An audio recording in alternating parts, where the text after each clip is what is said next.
But two or three here, one which I'd like Barry to answer. What software would you recommend for use for analytics or measurement of the effectiveness of your videos?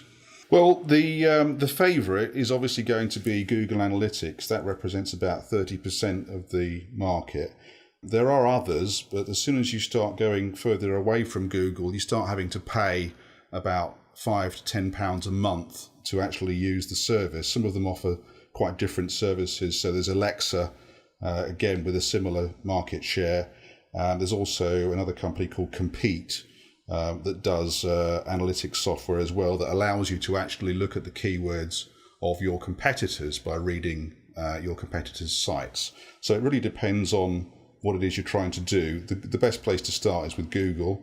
And then when you find you want to do something slightly different, then look at some of the paid services. Thanks, Barry. This one, I think maybe Karen, you can handle this one. The listeners asked, how many videos do I need?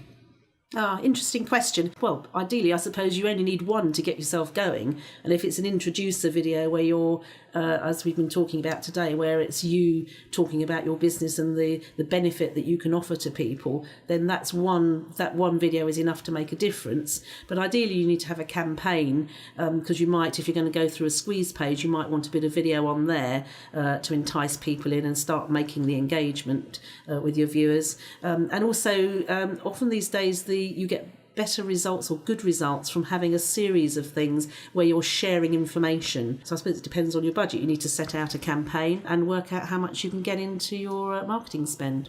Okay, great. Now, great question here, which is how do I get my videos seen? Which I guess is how do I bring traffic or people to my video? And again, this is one that is very variable. It depends on your market you're in and the message you're trying to get over. But what we're really talking about is video SEO or search engine optimization and keywords or key phrases you want to target so you get found in the search engines.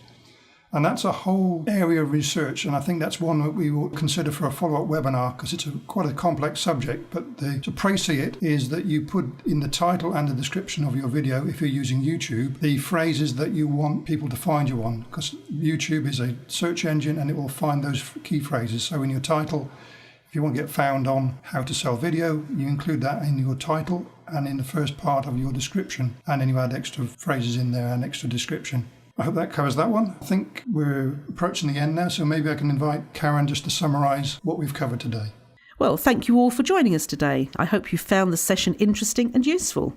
Now that you've seen how you could sell more stuff and generate more leads for your business using video, I suppose the big question is, what's next? Is there something else you need to know before you explore the use of video to improve your sales leads? Well, if there is, then get in touch so that we can include your input into future webinars. And also, if you want to get going on a campaign to sell more stuff with video, start things off by contacting the LeadCube presenters you heard from today. And we'll be happy to answer your questions and to talk you through the most appropriate solution for your business. In the meanwhile, once again, thank you for joining the webinar and enjoy the rest of your day.